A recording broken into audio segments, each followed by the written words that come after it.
अध्याय 7 में हम व्यावसायिक वित्त के स्रोत के बारे में अध्ययन करेंगे। आइए सबसे पहले हम जानते हैं व्यावसायिक वित्त से आशय।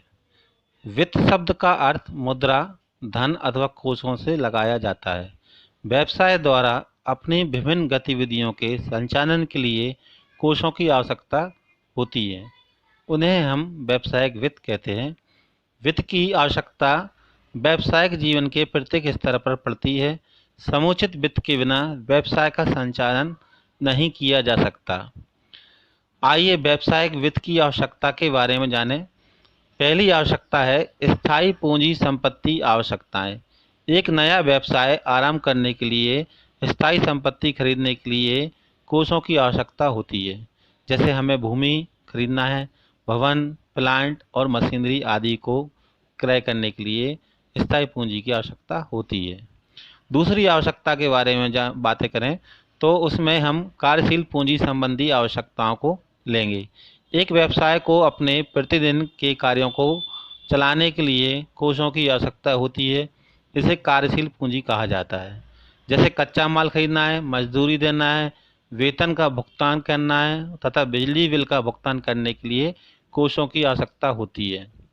तीसरी आवश्यकता विविधीकरण हेतु इसकी यह एक कंपनी को अपने उत्पाद के विविधीकरण के लिए कोषों की आवश्यकता होती है, जैसे आईटीसी। चौथा, तकनीकी सुधार हेतु आधुनिक तकनीक अपनाने के लिए कोषों की आवश्यकता व्यवसाय को पड़ती है। व्यवसाय में कंप्यूटर का उपयोग करना, तकनीकी प्रशिक्षण देना, ये सारे कार्य बिना कोष के होना संभव नहीं हो पाते। पांचवा, विकास एवं विस्तार हेतु। जब हम किसी व्यवसाय के विकास के बारे में चर्चा करें तो बिना मुद्रा के या कोषों के हम व्यवसाय के विकास के बारे में कल्पना कर नहीं सकते। आगे हम कोषों के स्रोतों का वर्गीकरण जानेंगे। कोषों के वर्गीकरण में अवधि के आधार पर, स्वामित्व के आधार पर, जुटाने के स्रोत के आधार पर हम कोषों का वर्गीकरण करेंगे। अवधि के आधार पर देखा जाए कोष तो दो भागों में फिर पुनः विभाजित हो जाते हैं, जैसे दीर्घकालीन अवधि और अल्पकालीन अवधि। दीर्घकालीन अवधि में समतांश, संचित आय, पूर्वाधिकारांश, ऋण पत्र, वित्तीय संस्थान से ऋण और बैंकों से ऋण शामिल किया जा सकता है। अल्प अवधि में व्यापार साख, आड़त, बैंक और वाणिज्यिक पत्र होते हैं। अगर यदि कोषों का वर्गीकरण स्वामित्व के आधार करेंगे तो हम स्वामित्व कोष और ऋणगत कोष दो भाग में इनको विभाजित कर सकते हैं। ऋण कोष में समता कोष और संचित आय शामिल होती है। ऋणगत कोष के अंदर बात करें तो वह उसमें ऋण पत्र, बैंक से ऋण, वित्तीय संस्थान से ऋण, सार्वजनिक जमा, निजी वित्तीयन और वाणिज्यिक पत्र आदि शामिल होते हैं। जुटाने के स्रोत के आधार पर यदि कोष का विभाजन होता है तो उसमें आंतरिक स्रोत और बाह्य स्रोत दो भागों में हम इसको विभक्त कर सकते हैं। आंतरिक स्रोत के अंतर्गत समता अंश पूंजी और संचित आय को लेते हैं और बाह्य स्रोत के अंदर हम वित्तीय संस्थान, बैंकों से ऋण, पूर्वाधिकारांश, सार्वजनिक जमा, ऋण पत्र, व्यापारिक पत्र और व्यापार साख और फैक्टरिंग आदि शामिल किए जाते हैं। वित्त प्राप्त करने की विधियों में हम जाने तो पहले हम इसको समता अंश और पूर्वाधिकारांश के बारे में चर्चा करेंगे। समता अंश, समता शेयरधारी कंपनी का स्वामी होता है। उसे प्रबंध में भाग लेने का अधिकार व वोट देने का अधिकार होता है क्योंकि वह कंपनी का स्वामी होता है। समता अंश के लाभ जानते हैं, चूँकि परीक्षा की दृष्टि से 4 नंबर के प्रश्न इसमें शामिल होते हैं, अतः हम 4 बिंदुओं पर इसके लाभ को जानेंगे।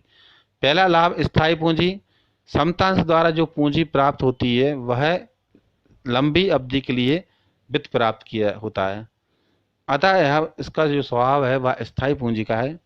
दूसरा, संपत्ति पर भार नहीं होता। समता शेयर जारी करते समय कंपनी को अपनी संपत्ति गिरवी नहीं रखना पड़ती। अधिक लाभ, समतांशधारी को अधिक लाभ की प्राप्ति होती है जब कंपनी ज़्यादातर लाभ कमाती है। चौथा बिंदु, यदि लाभ की दृष्टि से देखें समतांश में तो वह है नियंत्रण। समता शेयरधारी प्रबंध में हिस्सा ले सकता है एवं उसे वोट देने का अधिकार होता है। पांचवा, कंपनी पर भार नहीं होता। समता अंशधारी को लाभांश का भुगतान करना जरूरी नहीं होता। जिस प्रकार हम समता अंश के लाभ के बारे में जान चुके हैं, तो उसकी हानि और सीमाओं को भी जानना आवश्यक होता है। पहला हानि में बिंदु लिया जाएगा तो वह होगा जोखिम। समता अंशधारी को सबसे ज़्यादा जोखिम होता है, क्योंकि उसे लाभांश का भुगतान आवश्यक नहीं होता। दूसरा बिंदु, ज़्यादा लागत। समता अंश की लागत ऋण पत्र की लागत एवं पूर्वाधिकार शेयरों की लागत से ज़्यादा होती है। अधिक देरी। तीसरा बिंदु ले सकते हैं, समता शेयर जारी करने में ज़्यादा समय लगता है। चौथा, शेयर बाजार की दशाओं पर निर्भर। समता अंशधारी को जोखिम ज़्यादा होता है, इसलिए शेयर बाजार में तेजी के समय समता शेयर की मांग व ज़्यादा होती है। अब हम समता अंश को जान लेने के पश्चात पूर्वाधिकार अंशों के बारे में जानेंगे। सबसे पहले हम पूर्वाधिकार अंशों के आशय को समझते हैं। पूर्वाधिकार अंशों को समता अंश के मुकाबले ज़्यादा सुरक्षित निवेश माना जाता है। ये एक निश्चित दर से लाभांश प्राप्त करते हैं। ये एक लेन देन की तरह होते हैं, उन्हें वोट देने का अधिकार नहीं होता। आइए पूर्वाधिकार अंश के बारे में जान लें के पश्चात इसके प्रकारों को जानेंगे। पहला प्रकार, संचयी पूर्वाधिकार अंश। दूसरा, असंचयी पूर्वाधिकार अंश। भागीदारी पूर्वाधिकार अंश, गैर पूर्वाधिकार अंश। और पांचवा, परिवर्तनीय पूर्वाधिकार अंश। और छठवा, अपरिवर्तनीय पूर्वाधिकारी अंश को मानते हैं। प्रकार के बाद हम पूर्वाधिकार अंशों के लाभ के बारे में जानेंगे। तो पहला लाभ, हम निवेश की सुरक्षा को ले सकते हैं। पूर्वाधिकार अंशों का निवेश सुरक्षित होता है, उन्हें लाभांश व पूंजी प्राप्त करने का पहले अधिकार होता है। दूसरा, यह संपत्ति पर भार नहीं होते। जब कंपनी ये शेयर जारी करती है तो उसे कोई संपत्ति गिरवी नहीं रखनी पड़ती। चौथा है नियंत्रण। ये शेयर धारक कंपनी के प्रबंधक को प्रभावित नहीं करते, क्योंकि इन्हें वोट देने का अधिकार प्राप्त नहीं होता। चौथा बिंदु, हम निश्चित लाभांश को ले सकते हैं। पूर्वाधिकार अंशों पर एक निश्चित दर से लाभांश दिया जाता है, इसलिए इसे निवेशक के लिए बढ़िया है माना जाता है, जो एक निश्चित दर से आय प्राप्त करना चाहते हैं। इनके लाभ के साथ साथ इनकी हानियों को भी हम जानेंगे। तो पहली हानि के बिंदु को देखें तो उसमें पहला बिंदु, कोषों का महंगा स्रोत। इन पर लाभांश की दर ऋण पत्रों पर ब्याज की दर से अधिक होने के कारण यह ऋण पत्र के मुकाबले वित्त का अधिक महंगा स्रोत होता है। दूसरा बिंदु, कर की बचत नहीं होती। पूर्वाधिकार अंशों का लाभांश लाभ में से नहीं काटा जाता है, इसलिए इसे कंपनी के कर में बचत नहीं होती।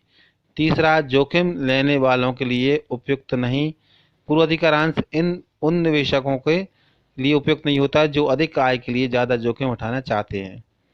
पूर्वाधिकार अंश और समता अंश के बारे में अंतर को जानते हैं, जिसमें हम अंतर के आधार बिंदु, पहला लाभांश, दूसरा वोट देने का अधिकार, तीसरा जोखिम, चौथा लाभांश की दर व पांचवा नियंत्रण के आधार पर इनके अंतरों और भेद को जानेंगे। तो आइए जानते हैं। पहला अंतर के आधार बिंदु को लेते हैं, लाभांश। समता अंश में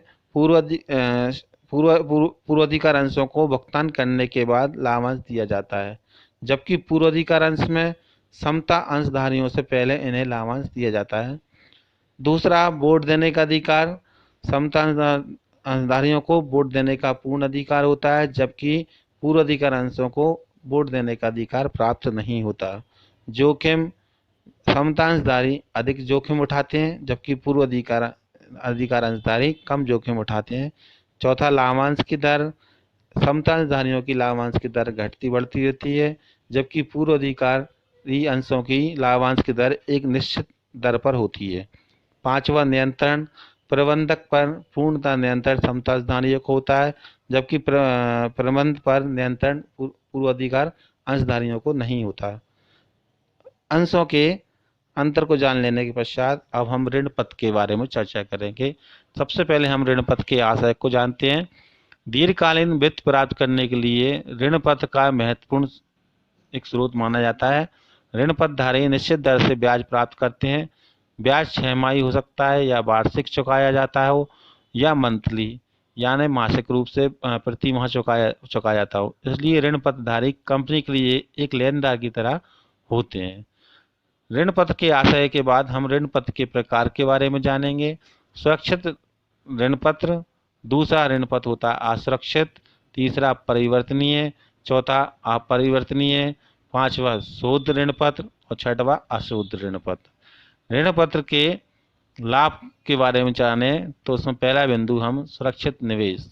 ऋण पत्र ऐसे निवेशकों द्वारा लिए जाते हैं जो जोखिम नहीं लेना चाहते, जो स्थायी आय चाहते हैं। दूसरा बिंदु नियंत्रण, ऋण पत्र धारी को वोट देने का अधिकार नहीं होता। तीसरा कम खर्चीला, पूर्वाधिकार अंशों में कम खर्चीले होते हैं। चौथा कर की बचत, ऋण पत्र पर ब्याज कर में कटौती है, इसलिए कर में बचत होती है। ऋण पत्र में लाभ होने के साथ साथ कुछ सीमाएं व दोष भी होते हैं, आइए इनको जानते हैं। पहला स्थायी दायित्व, हानि होने की दशा में भी कंपनी को ब्याज चुकाना पड़ता है, इसलिए यह कंपनी के लिए जोखिम भरा वित्त का स्रोत माना जाता है।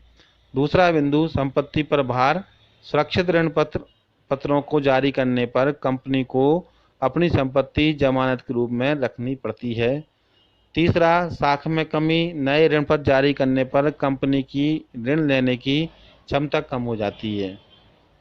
अब हम अंशों और ऋण पत्रों के बीच अंतर निम्न आधार बिंदुओं के आधार पर करेंगे, जिसमें पहला आधार बिंदु प्रकृति के आधार पर, दूसरा प्रत्यय, तीसरा वोट देने का अधिकार, चौथा धारक, पांचवा प्रकार और छठवा सुरक्षा के आधार पर। प्रकृति के आधार पर हम अंश को जाने तो अंश पूंजी का एक भाग है, जबकि ऋण पत्र में ऋण पत्र के रूप में ऋण में माना जाता है। दूसरा अंतर का आधार बिंदु प्रत्यय, प्रत्यय में अगर अंश के प्रत्यय को देखें या इसके प्रतिफल को देखें तो वह उसमें लाभांश प्राप्त होता है, जबकि इनको ऋण पत्रधारियों को प्रतिफल के रूप में ब्याज की राशि प्राप्त होती है। वोट देने का अधिकार अंतर के आधार बिंदु नंबर 3 को देखते हैं तो इसमें अंशों को वोट देने का अधिकार होता है, ऋण पत्र में वोट देने का अधिकार नहीं होता। चौथा, इनके जो धारक हैं समतांशधारियों के या अंशधारियों के, इनके धारकों को अंशधारक कहा जाता है, जबकि ऋण पत्रधारियों के धारक को ऋण पत्र धारक कहा जाएगा। पांचवा प्रकार, यहाँ 2 प्रकार के होते हैं, पहला अंश होता है समतांश, दूसरा होता है पूर्वाधिकार। ऋण पत्र 2 से ज़्यादा होते हैं, जो अपन पूर्व में 6 प्रकार पढ़ चुके हैं। छठवा सुरक्षा, अंश सुरक्षित नहीं होते। सुरक्षित ऋण पत्र सुरक्षित होते हैं क्योंकि कंपनी की संपत्ति प्रायः बंधक रखी जाती है। प्रतिधारित आय के बारे में जानते हैं। शुद्ध लाभ में से कर एवं लाभांश घटाने के बाद जो लाभ भाग बचता है वह भाग बांटा नहीं जाता, बल्कि पुनः नियोजन के उद्देश्य से कंपनी में ही रख दिया जाता है। उदाहरण के रूप में देखें, प्रतिधारक के स्वयं वित्त को जिसे कहा जाता है। X Limited has total capital of 15 lakhs, which consists of 10% debentures of 20 lakhs, 8% preferential capital 10 lakh rupees, and equity shares capital are as 20 lakh. Tax rate in 40% company return to total capital is 20%. Income statement को जानेंगे। इस statement में सबसे पहले हम net profit before interest and tax, ठीक है, PBIT यानी प्रॉफिट बिफोर टैक्स के 10 लाख रुपीज़ था, 20% इसका 15 लाख का निकालेंगे तो 2 लाख रुपए होगा, और लेस इसमें से इंटरेस्ट ऑफ डिवेंचर्स 10% माइनस करा जाएगा, 10 में से 2 लाख माइनस हुए तो 8 लाख बचा, और net profit before tax PBT जो बचा हुआ है वह 3,20,000 रुपये होगा। अब इस प्रॉफिट में से हम फिर से टैक्स प्रोविजन 40% माइनस करेंगे, यानी कि net profit after tax PAT जिसे बोलते हैं शॉर्टकट में, तो 4,80,000 में से 40% निकाल के 80,000 रुपये माइनस करें तो net profit after tax and pre dividend में 4 लाख रुपीज़ अपनी डिवेंडिंग आई, लेस करा इक्विटी डिवेंट 2 लाख रुपीज़, तो रिटर्न अर्निंग 2 लाख की हुई। ऋण पत्र के लाभ को जानते हैं। इस सबसे पहला लाभ है कोई लागत नहीं, कंपनी को इसे प्राप्त करने के लिए ब्याज, लाभांश, विज्ञापन, विवरण व्यय नहीं करना पड़ता। दूसरा, संपत्ति पर भार नहीं होता, कंपनी को कोई संपत्ति गिरवी नहीं रखनी पड़ती। तीसरा, विकास एवं विस्तार, प्रतिधारित आय को पुनः विनियोग करके कंपनी का विकास और विस्तार किया जाता है। चौथा, ख्याति, कंपनी के शेयरों का बाजार मूल्य बढ़ जाता है। प्रतिधारित आय के लाभ को जान लेने के पश्चात इसके दोष के बारे में हम जानें। सबसे पहला दोष है इसका अनिश्चित स्रोत। यह वित्तीय कोषों का अनिश्चित स्रोत है, क्योंकि यह आय तभी प्राप्त होती है जब अधिक लाभ हो। दूसरा दोष हम अंशधारियों के असंतोष को मान सकते हैं। प्रतिधारित आय शेयर होल्डर में असंतोष के कारण बनता है, क्योंकि इन्हें कम लाभांश प्राप्त होता है। अब हम प्रतिधारित आय के बाद सार्वजनिक जमा के बारे में चर्चा करेंगे। सबसे पहले इसके आशय को जानते हैं। एक कंपनी के द्वारा जब जनता से सीधे जमा स्वीकार किया जाता है तो उसे सार्वजनिक जमा कहा जाता है। इन जमाओं का पर ब्याज की दर बैंक की ब्याज दरों से ज़्यादा होती है। ये रिजर्व बैंक ऑफ द्वारा नियंत्रित होते हैं तथा अपनी अंश पूंजी व रिजर्व के 25% से ज़्यादा जमा स्वीकार नहीं कर सकती। आइए हम सार्वजनिक जमा के लाभों के बारे में जानें, जिसमें पहला बिंदु हम संपत्तियों पर भार नहीं। इन्हें प्राप्त करने के लिए कंपनी को कोई भी संपत्ति गिरवी नहीं रखना पड़ती। दूसरा लाभ है कर की बचत। ब्याज के भुगतान को लाभों में से घटाया जाता है, इसे कर की बचत होती है। सरल प्रक्रिया तीसरा बिंदु है। अंशों और ऋण पत्रों के मुकाबले सार्वजनिक जमा प्राप्त करने की प्रक्रिया अपेक्षाकृत सरल होती है। चौथा बिंदु अगर हम लें तो वह है नियंत्रण। मताधिकार न होने के कारण वे कंपनी के नियंत्रण को प्रभावित नहीं कर पाते। सार्वजनिक जमा के लाभ के बाद हम इनकी सीमाओं को जानेंगे। काल्पनिक वित्त, इनकी परिपक्वता अवधि कम होती है, इसलिए कंपनी दीर्घकालीन वित्त नहीं प्राप्त कर सकती। सीमित कोष, सार्वजनिक जमा की राशि अंश पूंजी व संचय का 25% से ज़्यादा प्राप्त नहीं किया जा सकता। तीसरा बिंदु हम सीमाओं में लें तो वह है नए व्यवसायों के लिए अनुपयुक्त। नई कंपनी इन कोषों को प्राप्त करने में कठिनाई अनुभव करती है। व्यापारिक साख के से आशय, इसको जानते हैं। व्यापारिक साख ऐसा साख होता है जिसे माल एवं सेवाओं को क्रय करने के संबंध में एक व्यावसायिक फर्म द्वारा दूसरी व्यावसायिक फर्म को उपलब्ध कराया जाता है। क्रय करने वाली व्यावसायिक फर्म को शीघ्र भुगतान किए बिना माल एवं सेवाएं प्राप्त हो जाती हैं। यानी कि व्यापारिक लोगों की उधार लेने की क्षमता को हम व्यापारिक साख कहते हैं। अब इनके हम गुण या लाभ को जानते हैं। पहला लाभ का बिंदु हम सुविधाजनक। व्यापारिक साख सुविधाजनक एवं सतत स्रोत है। दूसरा, शीघ्र भुगतान के लिए किए बिना क्रय। व्यापारिक साख द्वारा शीघ्र भुगतान किए बिना ही हम कई सेवाओं और वस्तुओं को हम क्रय कर सकते हैं। तीसरा, शीघ्र उपलब्ध हो जाते हैं। व्यापारिक साख को शीघ्र प्राप्त किया जा सकता है, इससे विक्रेता की दृष्टि से क्रेता की अच्छी साख हो जाती है। इनके लाभ के साथ साथ इसमें कुछ दोष भी हैं, इनकी सीमाएं भी हैं, जिसमें पहला बिंदु हम दोष के आधार पर लें तो वह है अधिक जोखिम। आसान व्यापारिक साख सुविधा प्राप्त करने पर फर्म बहुत अधिक व्यापार में लग सकती है, इससे फर्म के सामने जोखिम बढ़ जाता है। दूसरा, सीमित कोष। व्यापारिक साख के द्वारा कोषों को सीमित मात्रा में ही प्राप्त किया जा सकता है। चौथा, यह महंगा स्रोत है। समान रूप से यह वित्त प्राप्त करने का अन्य स्रोत की अपेक्षा महंगा है, क्योंकि कभी कभी यह साख उधार की अन्य प्रकार के ब्याज को भुगतान करते हैं, जो लाभ को लगातार व्यापार में कम करते हैं।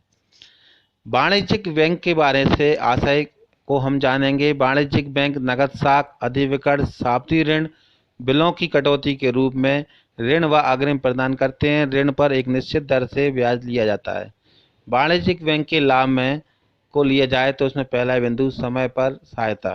वाणिज्यिक बैंक उचित समय पर व्यवसाय को वित्तीय सहायता प्रदान करती है। दूसरा, गोपनीयता। वाणिज्यिक बैंक के लिए नए ऋण पत्र के संबंध में गोपनीयता को बनाए रखा जा सकता है। तीसरा, आसानी से उपलब्ध। वाणिज्यिक बैंक से कोषों की प्राप्ति आसानी से उपलब्ध होती है, क्योंकि इसके लिए विवरण की आवश्यकता नहीं होती। अब हम इसके दोष और सीमाओं के बारे में जानेंगे। पहला दोष, केवल अल्पकालीन एवं मध्यकालीन वित्त के लिए। दीर्घकालीन अवधि के लिए वित्त की प्राप्त नहीं किया जा सकता वाणिज्यिक बैंक के अंतर्गत। यानी कि स्थायी संपत्ति यदि व्यापार के अंदर खरीदना हो तो हम वाणिज्यिक बैंक का प्रयोग नहीं कर सकते। यहाँ कार्यशील पूंजी है, या मध्यकालीन कोई तकनीकी सुधार या कोई प्रशिक्षण वगैरह संबंधी कोर्सों की आवश्यकता है तो हम वाणिज्यिक बैंक का उपयोग कर सकते हैं। लंबे समय तक के लिए हम ऋण प्राप्त वाणिज्यिक बैंक में नहीं कर सकते। दूसरा, यह संपत्ति पर भार होता है। ऋण व अग्रिम प्राप्त करने के लिए व्यवसाय की संपत्ति को गिरवी या बंधक भी रखा जाता है। अब हम वित्तीय संस्थाओं के बारे में जानते हैं। राज्य एवं केंद्र सरकार ने कंपनी को वित्त प्रदान करने के लिए बहुत सी वित्तीय संस्थाएं स्थापित की, जिन्हें विकास बैंक कहा जाता है। इनमें कुछ हैं RIFCI, ICICI, IDBI, LIC तथा UTI। इन वित्तीय संस्थाओं को हम वित्तीय संस्था के नाम से जानते हैं। इन वित्तीय संस्थाओं के लाभ के बारे में जानें। पहला बिंदु, दीर्घकालीन वित्त। वित्तीय संस्थाएं दीर्घकालीन वित्त प्रदान करती हैं जो कि वाणिज्यिक बैंक द्वारा नहीं दिए जाते। दूसरा, प्रबंधकीय सलाह। ये संस्थाएं वित्तीय, प्रबंधकीय एवं तकनीकी सलाह भी व्यवसायों को प्रदान करती हैं। चौथा, यह आसान किस्तों पर ऋण को भुगतान देती हैं। ऋण का भुगतान आसान किस्तों में किया जाता है तथा व्यवसाय का भार नहीं होता। अब इनके लाभ को जान लेने के पश्चात इनकी सीमाएं एवं दोष के बारे में जानेंगे। पहला दोष है, अधिक समय लगता है। ऋण देने की प्रक्रिया में अधिक समय लगता है क्योंकि ये कठोर मापदंड के आधार पर उनको प्रदान करते हैं। दूसरा, प्रतिबंध है। वित्तीय संस्थाएं कंपनी के संचालक मंडल पर कुछ प्रतिबंध भी लगाती हैं। चौथा, व्यावसायिक वित्त के अंतर्राष्ट्रीय स्रोत। पहला वाणिज्य स्रोत देखा जाए तो पहला वह है वाणिज्यिक बैंक। वाणिज्यिक बैंक पूरे विश्व में विदेशी मुद्रा के रूप में वित्त प्रदान करने का कार्य करते हैं। भारत में स्टैंडर्ड चार्टर्ड बैंक विदेशी वित्त प्रदान करने का महत्वपूर्ण संस्था है। दूसरा, अंतर्राष्ट्रीय एजेंसियों एवं विकास बैंक। अंतर्राष्ट्रीय स्तर पर बहुत सी एजेंसी एवं विकास बैंक जैसे IFCI, ADB दीर्घकालीन ऋण प्रदान करने का कार्य करती हैं। अंतर्राष्ट्रीय पूंजी बाजार, ग्लोबल डिपॉजिट रसीद GDR जिसे कहा जाता है, जब एक कंपनी स्थानीय मुद्रा वाले शेयर अंतर्राष्ट्रीय बैंक को देती है जो अंतर्राष्ट्रीय बैंक द्वारा जारी रसीद GDR या ग्लोबल डिपॉजिट रसीद कहलाती है। यह रसीद US डॉलर में अंकित होती है। आइए GDR की विशेषताओं के बारे में जानें। पहली विशेषता है, यह रसीद अमेरिका के अलावा किसी भी विदेशी बाजार में सूचीबद्ध हो सकती है। दूसरा, इसकी विशेषता लें तो यह विनिमय सार्वजनिक है। तीसरा, इनके धारक इसे कभी भी शेयरों में बदलाव कर सकते हैं। चौथा, इसका धारक लाभांश प्राप्त कर सकता है। पांचवा, धारक को वोट देने का अधिकार नहीं होता। छठवां, भारतीय कंपनी रिलायंस विप्रो ICICI ने GDR जारी किए हैं। चौथा, अब हम बात करेंगे अगला बिंदु, अमेरिकन रसीद ADR जिसे कहते हैं। यदि कोई कंपनी अमेरिका में जमा रसीद जारी करती है तो इसे अमेरिकन जमा रसीद इसे ADR कहा जाता है। इनकी विशेषताएं हैं, उसमें पहली विशेषता यह है कि यह केवल अमेरिकन नागरिकों को जारी की जाती है। दूसरा, यह केवल अमेरिकन शेयर बाजार में सूचीबद्ध हो सकती है। तीसरी विशेषता यह है कि भारतीय कंपनी इन्फोसिस तथा रिलायंस ने ADR जारी किए हैं। इनकी विशेषताओं जान लेने के पश्चात ADR और GDR में अंतर हम 3 बिंदुओं के आधार पर सीखेंगे। पहला, सूचीबद्ध। दूसरा, अंतर का आधार बिंदु तरलता। और तीसरा, अंशधारक। जब सूचीबद्ध आधार पर ADR को जाने तो केवल अमेरिका शेयर बाजार में ही सूचीबद्ध की जा सकती है, जबकि GDR जो है वह विश्व के किसी भी शेयर बाजार के अंदर सूचीबद्ध कराई जा सकती है। दूसरा, तरलता के आधार पर ADR अधिक तरल होता है और GDR कम तरल होता है। अंशधारक जो हैं वे नागरिक अमेरिका के ही होंगे ADR में, जबकि GDR में देश के किसी भी देश के व्यक्तियों या नागरिकों उसके अंशधारक बन सकते हैं। आगे हम विदेशी मुद्रा परिवर्तनीय बॉन्ड के बारे में जानें। यह ब्रांड विदेशी मुद्रा में जारी किए जाते हैं। इस पर निर्धारित दर से ब्याज दिया जाता है। ये विदेशी बाजारों में सूचीबद्ध होते हैं। ये ऋण पत्रों से मिलते जुलते होते हैं। भारतीय डिपॉजिटरी रिसिप्ट जिसको बोलते हैं इंडियन डिपॉजिट रिसिप्ट IDR जिसे कहा जाता है, GDRS और RDS के समान ही, केवल इस बात को छोड़कर कि उन्हें जारी करने वाली कंपनी विदेशी होती हैं। जो भारतीय बाजार में धन एकत्रित करती हैं। डीआरएस को रुपये में प्रदर्शित किया जाता है। इन्हें किसी भी भारतीय स्टॉक एक्सचेंज पर सूचीबद्ध कराया जाता है। आईडीआरएस जारी करने की प्रक्रिया जो है, उसमें पहले इश्यू कंपनी फॉरेन से लेकर ओवरसीज इसमें बैंक ऑडियंस करते हैं। आईडीआर जारी करने वाली कंपनी सर्वप्रथम अपने अंशों को ओसीबी को सुपुर्द करती है। इसके लिए फाइनेंस मिनिस्ट्री को से अनुमति लेनी पड़ती है। दूसरी जो प्रक्रिया है, ओसीबी अंशों को आईडीआरएस के रूप में जारी करने के लिए किसी आईडी से प्रार्थना करता है। तीसरा, आईडी द्वारा विदेशी मुद्रा में प्रदर्शित अंशों को आईडीआर में परिवर्तित किया जाता है, जो कि भारतीय रुपये में होते हैं। चौथी जो प्रक्रिया का चरण लें तो वह है, अंत में आईडी इन्हें इच्छुक निवेशक को जारी करता है। आईडीआरएस की विशेषताओं में पहली विशेषता लें तो आईडीआरएस किसी विदेशी कंपनी द्वारा जारी किए जाते हैं। आईडीआरएस को किसी भारतीय स्टॉक एक्सचेंज पर सूचीबद्ध किया जा सकता है। एक आईडीआर एक से अधिक अंशों को का प्रतिनिधित्व कर सकता है, जैसे एक आईडीआरएस 10 अंश ले सकते हैं। और चौथा विशेषता में आईडीआरएस के धारक को कंपनी में वोट डालने का अधिकार नहीं होता। पांचवा, आईडीआरएस को भारतीय रुपये में प्रदर्शित किया सकता है। आईडीआरएस के लाभ। पहला लाभ, यह भारतीय निवेशक को विदेशी कंपनी में विनियोग करने का अवसर उपलब्ध कराती है। दूसरा, यह विदेशी कंपनी की पूंजी आवश्यकताओं को संतुष्ट करता है। तीसरा लाभ, यह विदेशी कंपनी को भारत में सूचीबद्ध होने की सुविधा प्रदान करता है। चौथा, यह उन भारतीय निवेशकों के जोखिम को कम करता है जो अपना धन विदेशों में विनियोग करना चाहते हैं। इसके बाद हम आईसीडी के प्रकारों को जानेंगे। आईसीडी का पहला प्रकार 3 महीने वाली जमाएं आईसीडी का सर्वाधिक प्रचलित प्रकार है। ये जमाएं कंपनी के अल्पकालिक पूंजी की समस्या को दूर करने के में प्रयोग की जाती है। इन पर ब्याज की वार्षिक दर 12% के आसपास रहती है। 6 महीने वाली जमाएं जो हैं, ये जमाएं मुख्यतः प्रथम श्रेणी के कर्जदारों को उपलब्ध होती है। इन पर ब्याज की वार्षिक दर 15% के आसपास रहती है। तीसरी, मांग जमाएं। इसके अंतर्गत ऋणदाता एक दिन का नोटिस देकर किसी भी अपना धन वापस ले सकता है। इन पर ब्याज की दर 10% के आसपास होती है। आईसीडी की विशेषताओं के बारे में जानें। पहली विशेषता है कि ये व्यवहार 2 कंपनियों के मध्य होता है। दूसरी विशेषता, यह जमाएं अल्पकाल के लिए होती हैं। तीसरी में विशेषताओं में यह जमाएं असुरक्षित होती हैं। चौथी, यह व्यवहार प्रायः दलालों के मध्य से होते हैं।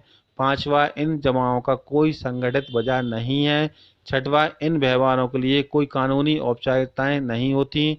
सातवां, यह जमाएं ऋणदाताओं के लिए अधिक जोखिम वाली होती हैं। आशा करते हैं यह पाठ आपको समझ में आया होगा। धन्यवाद।